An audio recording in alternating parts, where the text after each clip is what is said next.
I think we'll just come back to that because we've got clips of the Victoria Cross. Now, he got his Victoria Cross in 1941. Now, what do you recall about that Victoria Cross from your book? That Victoria Cross was, awarded for what they say is the first example of the longest example of sheer courage. For 96 hours at a stretch, he cleared mines. Over a stretch of 55 miles, 15 minefields were cleared. And in the process, they used to clear mines on foot, then get into a Brent carrier, then move to the next minefield, then get down and do this. The first carrier was blown up. No, there were no casualties. The second carrier blew up. Everybody was killed except General Bhagat. And he had a miraculous escape, they say. He got into the third carrier. And when the third carrier blew up, this is the time he got injured. In fact, his eardrums were burst and he was bleeding. And by this time, it was the fourth day. And as CEO, you told him, you please go back now, somebody else will take over. And he refused. He says, no, I now know how the Italians lay mines and I am familiar with the pattern, and you let me finish because somebody else will come and he'll buy it. His CEO agreed. And another day, he cleared mines. And on the last day, that his CEO, Colonel Blood, said, no, you just go back from here. And they got him evacuated. He evacuated him to Khartoum from there. But after this only, he was recommended for the VC and he got it. And a little earlier, there had been another example, when he had, there were two derelict tanks which had been put on a culvert to blow it up because to block the retreating enemy, only one exploded. And General Bhagat ran under the other one, and there was a hail of bullets. He lighted the fuse and ran back, and fortunately, nothing happened to him, and the thing blew up. And for the first instance, he was recommended for MC, but he got a mention in dispatches.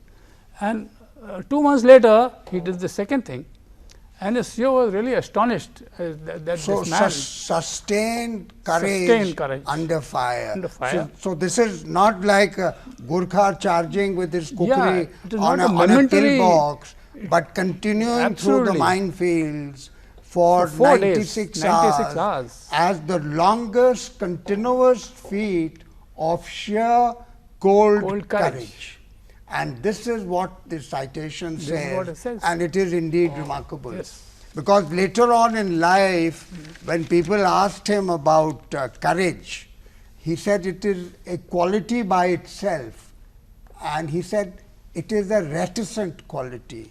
And when he was asked about bravado, interestingly, he said it's emotional courage.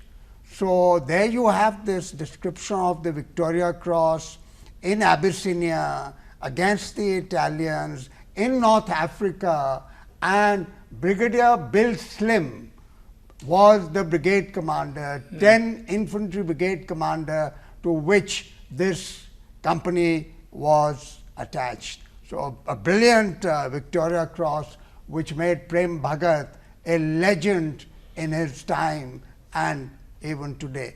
Sir, coming back to you, General Sinha, after he won his Victoria Cross, he did, from what I've been able to tabulate, he was with the Punjab Front Boundary Force in 1947.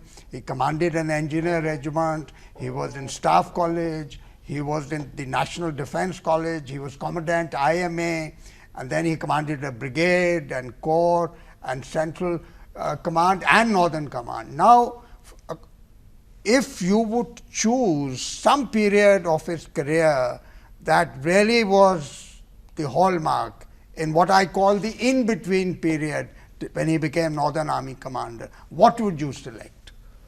Well, personally, I think that General Bhagat was no doubt an engineer officer, but if he was a great general in the mold of Douglas MacArthur or Lord Kitchener, both of them were sappers.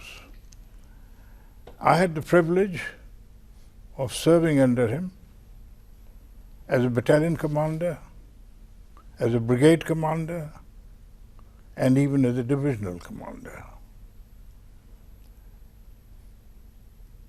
The remarkable thing about him was his ability to go into tactical details and the strategic vision that he had. I remember in 1965, he was the divisional commander and I was a battalion commander at that time. And we were on the touch line. His plans for going into East Pakistan, which was set aside at the last moment. And as an army commander, I interacted with him as a divisional commander, and I found the same flash of genius in him. He was a soldier's general, was also a general's general. The amount of care he took to make everyone comfortable, particularly Northern Command, was amazing. And the last thing I would like to mention about him, which inspired me, and I followed his example in my own way much later, that when he was done out, he was not superseded, but was done out of the legitimate right of his to become the army chief. He took it with a stiff upper lip. Not a word was said by him. It was a tremendous loss felt by the entire army. And with such dignity, he quit the army, and then, as you have said earlier, he made such a success of his appointment as chairman of the Damodar Valley Corporation. Yeah. Ashi, Yes.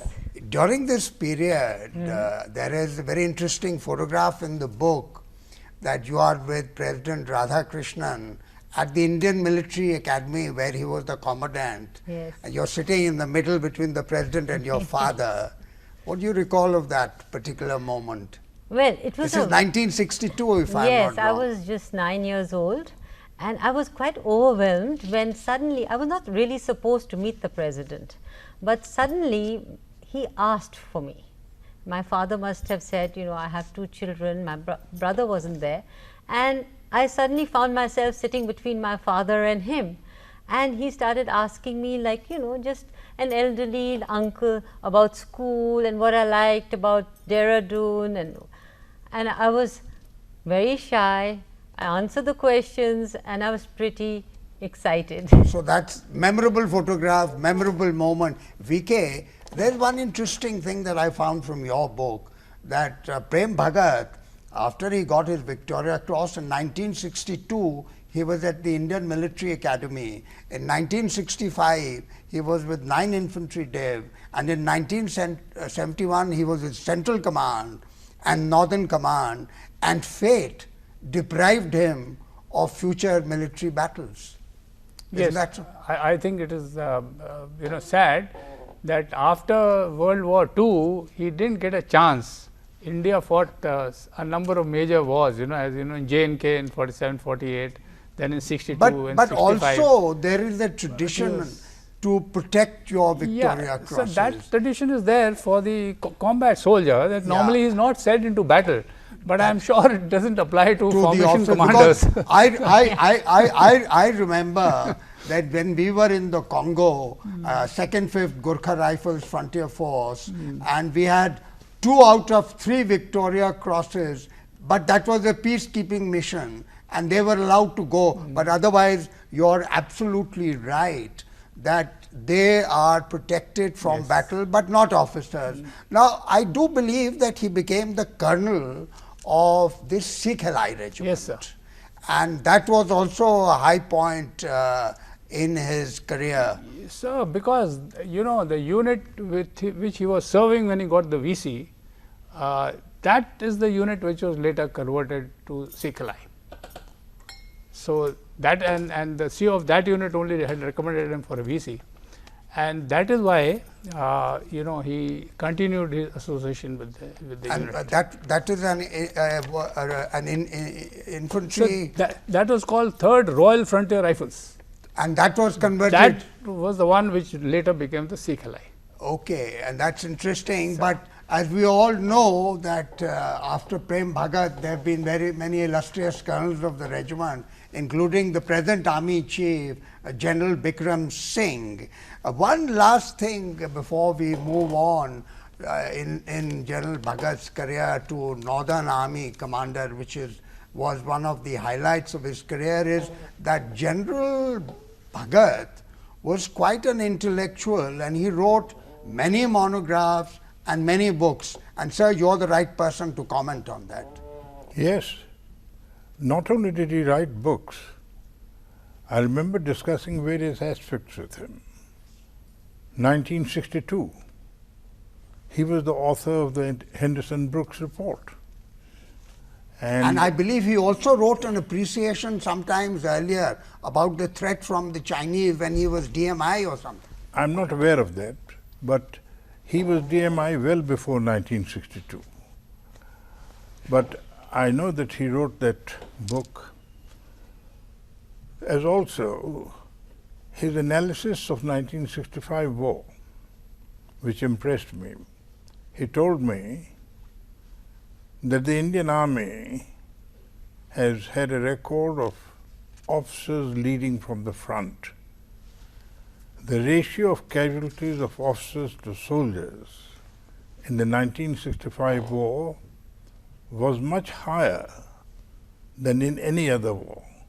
It showed the determination of the officer corps to redeem the honor of the Indian Army after 1962.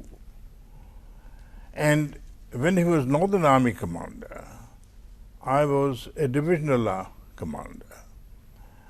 And his concept for operations in Northern Command